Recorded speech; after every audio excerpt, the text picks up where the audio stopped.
Within ND, my role basically involves supporting the regulatory process by providing guidance on human factors issues. So that might be looking at the claims on the operator or the design of alarm systems, or looking at the organisational structure of an organisation and the implications of that for people's competencies and workload. So I provide guidance on these technical issues. Before I started in ND, I was working for Atkins, and I was working for their human factors team, which provides human factors consultancy and research services. So I was based in Bristol and part of that team.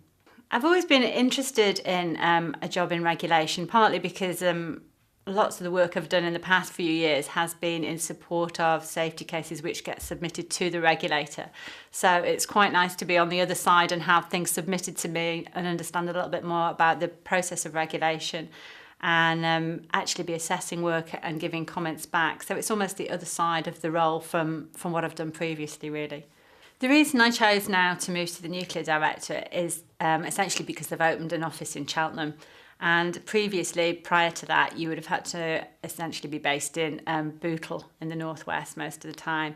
And I already lived in the southwest down in Bristol. So with them opening an office here, it just provided an opportunity for me to stay within the region, but to work for the Nuclear Directorate.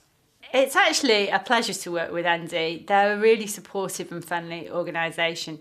For me, it's a very different role because I've not been involved in the regulatory process before. So actually mentoring is really quite important to me. So I've actually got two mentors, one within my division, which gives me advice and guidance on the regulatory side and on particular issues that are related to the work of the division.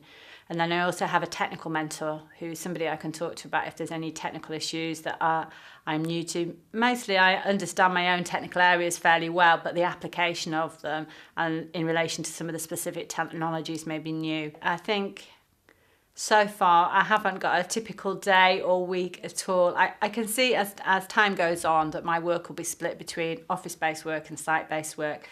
So say in the next 8 weeks, I've probably got 3 weeks where I'll be out on site for 2 or 3 days, and the rest of the time I'll be at the office.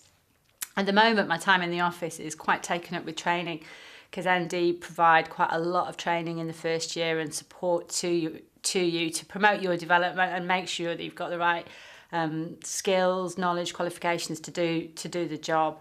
So at the moment I spend quite a lot of time on training, but ultimately I'll spend a high proportion of time on assessment and regulation and research.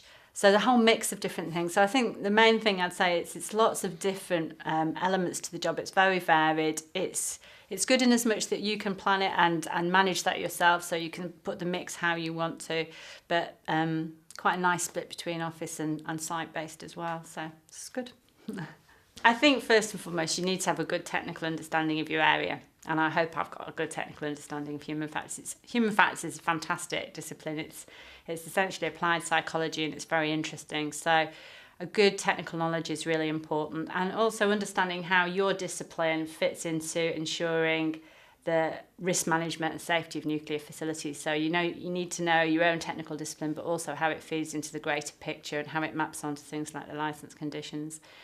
Aside from that, I think you need to be able to work as part of a team and influence people and move people in directions in a collaborative way. Essentially, you want people to improve standards and work towards a common objective that you see. So you have to be able to work with people. I actually work 4 days a week, which is because I've got young kids, and that works brilliantly for me, because I just need a little bit of slack in the system to go to school concerts and all of those things that come up, but at the same time being able to get a reasonable amount of work done. So I started off working full-time while I was doing my training up in Bootle, and then I've moved down to 4 days, so they've been very, very flexible about that. And I think you need flexibility on both sides. There's times when I will come in on the day that I'm not working, but equally I'll take that time back somewhere else. So they're flexible with me, and I try to return that by making sure that I can attend the meetings that I need to. So yeah, it's been very flexible, and it's a lovely office here in Cheltenham. It's a great location. It's close to the centre of town, so 10-minute commute. So all of those things are really good.